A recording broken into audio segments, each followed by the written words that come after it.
छोटीकोट, खापड़, नाड़ा, गाबीनगर, जयजवान, बरसोड़ा, बुडायन लेकर के भेजते हैं। रोड़ा तोड़ने वाली मशीन को लेकर के भेजते हैं।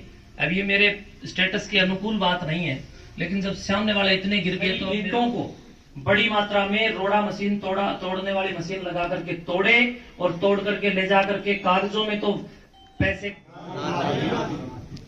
जो व्यक्ति इल्जाम लगा रहे उनकी वीडियो मेरे पास है, मैं सारे आप लोगों को दूंगा, सारे पत्रकार भाइयों को दूंगा। उसमें पंचायत का ट्रैक्टर भी आपको दिखेगा।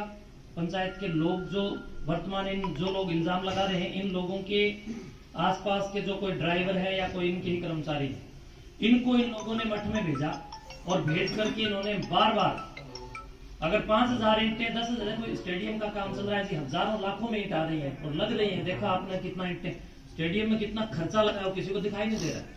जो लोग बोल रहे हैं ऐसे दो कोटी की बात उठाकर कोई भी बोल देगा, लेकिन मैं आप सब लोगों की सेवा में हूँ। मेरा कोई वजूद नहीं है, जो कुछ हूँ आप सब की वजह से।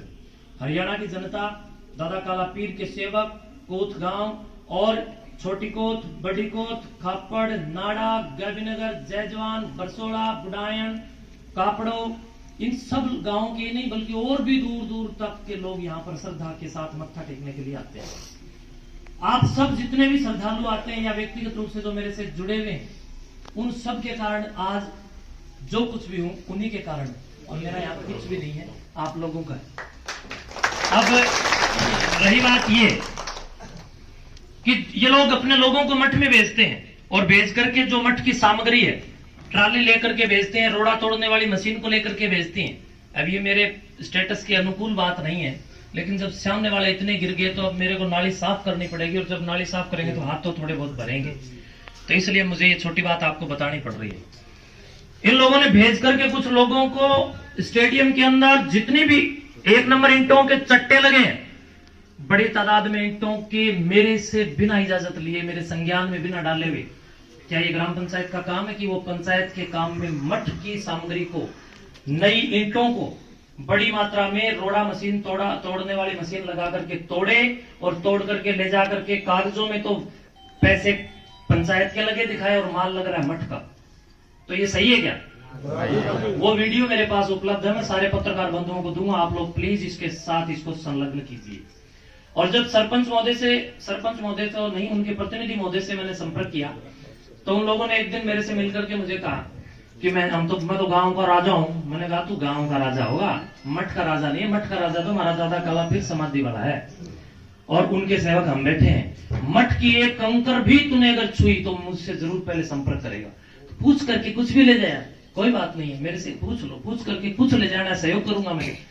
लेकिन इन लोगों ने बिना पूछे मठ की सामग्री को बार बार क्षतिग्रस्त करने का और उठा करके ले जाने का काम किया। उसकी 1-2 वीडियो भी हमने बनवाई, वो मेरे पास है। बार बार परेशान करने का इन लोगों ने कोई कमी किसी भी प्रकार से नहीं छोड़ी, बल्कि इन लोगों ने जब ये कार्यक्रम हम करने लगे तो इन्होंने इनसे प्रशासन ने अनापत्ति पत्र मांगा था कि भाई काम हो रहा है, मठ का अच्छा काम हो रहा है, इस पर एक अनापत्ति पत्र दे दीजिए। एक फॉर्मेलिटी होती है जो पंचायतों को देनी होती है। लेकिन बंधुओं, उस कार्यक्रम के लिए भी आपत्ति पत्र दे दिया, लिख के दे दिया कि इस कार्यक्रम से हम सहमत नहीं है। मठ के साधुओं के साथ और गांव वालों के साथ केस मुकदमे चल रहे हैं। मैं आप सबकी टांग नीचे को निकल जाऊंगा, उन लोगों की भी टांग नीचे को निकल जाऊंगा अगर मेरा किसी के साथ एक मुकदमा गांव राम के साथ चल रहा हो। क्यों लिखा इस बंदे ने झूठा? जो भी मुकदमे चल रहे हैं वो पुलिस के साथ इन लोगों के चल रहे हैं, मेरे साथ किसी का कोई मुकदमा नहीं चल रहा। मैंने जिस पर भी कोई मुकदमा किसी भी, अरे मेरे सर पर कुल्हाड़े मारने वाले लोगों को भी मैंने गांव राम के कहने से माफ कर दिया। इससे ऊपर मेरे से और क्या चाहिए? मेरे पास मेरे तन के ऊपर जो कपड़ा है ये भी आपका ही दिया हुआ, कुछ भी मेरा नहीं है, सब कुछ आप दे रहे हो। और जब मेरा ब्लड निकल रहा है, सर फट के इतना मरनासन हूं, और जब मुकदमा दर्ज होता है थोड़े दिन बाद आप लोग कहते हो जी माफ कर दीजिए, मैंने वो भी गांव राम पे छोड़ दिया। गांव राम ने जो भी मुझसे कहा आज तक, बताओ मैंने कौन सी टाली? आप वही पंचायती लोग बैठे हो, बताओ कोई टाली हो तो बता दो। अगर ताली मैंने नहीं टाली गांव राम की। और एक बात और, जब आज मुझे नाली साफ करनी पड़ेगी तो ढंग से ही करूंगा। लिख के देते हैं कि साधुओं और गांव वालों पर केस चल रहे हैं और दंगा होने की संभावना है।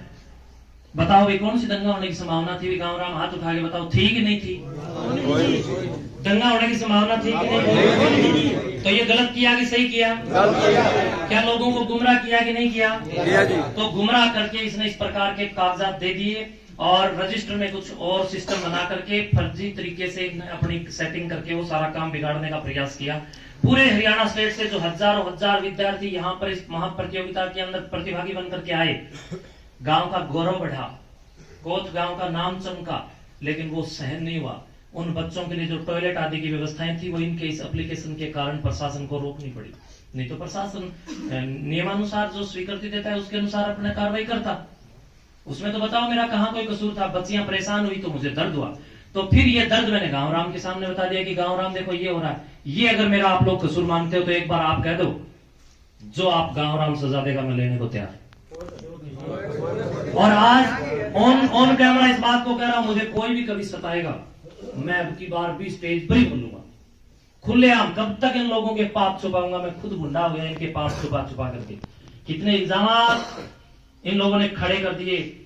कोई भी बहन बेटी अगर मेरे सामने आके ये कह देगी ना मठ की समाधि पर खड़ी होगी कि महंत जी ने मेरे को गलत देखा, सिर्फ इतना ही बोल दे, अपने आप को दादा काला पीर के सामने जो गांवराम कहेगा उस सजा मैं खुद अपने आप को दूंगा। नशेड़ियों को अधिकार नहीं है कि वो मेरे गिरबान तक आए, और ना दूंगा जब तक आप लोग मेरे साथ हैं।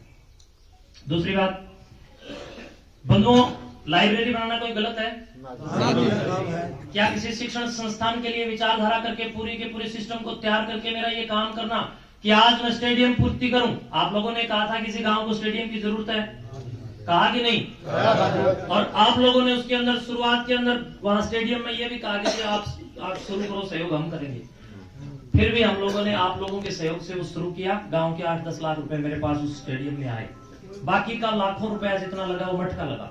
चल रहा है, गांव वाले थोड़ा थोड़ा अपने आप भी, कोई ईंट भेज रहा है, कोई सीमेंट दे रहा है, इस प्रकार का सहयोग भी हो रहा है। तो हमने विचार किया कि स्टेडियम का काम पूरा होने के बाद हम एक बहुत अच्छा ऐसा संस्थान यहाँ पर बनाए जिसमें गरीब परिवारों के बच्चे यहाँ पर निःशुल्क पढ़े और उत्तम क्वालिटी की शिक्षा हम दें। बताओ क्या ये गलत था मेरा सोचना? इन लोगों को किसी व्यक्ति ने ये सूचना दे दी कि महंत जी तो कागजी कार्रवाई कर रहे हैं यहाँ पर एक बड़ा शिक्षण संस्थान लेने के लिए, दे दी होगी भी रात दिन। ये सेटिंग बाज तो है, सेटिंग रखते हैं, किसी ने बता दिया होगा, एक दो कोई न कोई इनके भी संपर्क में होगा। अब दर्द हो गया कि भी महंत जी अगर ऐसा काम करेंगे तो तुम्हारा खाना खत्म, चारों खाने चिट। तो इसलिए आपके आने वाले बच्चों के भविष्य को खराब करने के लिए सारा वितरणा किया है। सुकराईनाथ तो पहले भी यहाँ था, अगर इतना ही गलत था तो पिछले 8 साल से प्रोग्राम हो रहे हैं, पहले क्यों नहीं विरोध किया इन लोगों ने? क्यों नहीं विरोध किया? अब ये हो रहा है कि यहाँ शिक्षण संस्थान बनने जा रहे हैं, यहाँ पर बहुत बड़ी हरियाणा की नंबर 1 लाइब्रेरी, हाईटेक लाइब्रेरी बनने जा रही है, ये इनको पता चल गया। तो इसलिए ये लोग ये सारा वितरणा खड़ा कर रहे हैं। मैंने इनका कुछ नहीं बिगाड़ा है, लेकिन ये लोग मठ की संपत्ति पर गिद्ध नजर डाल करके बैठे हैं। और प्रिय बंधुओं, जितने भी आप लोग मुझे अभी लाइव के माध्यम से देख रहे हैं, मेरा गांवराम बैठा है, पूछो गांवराम से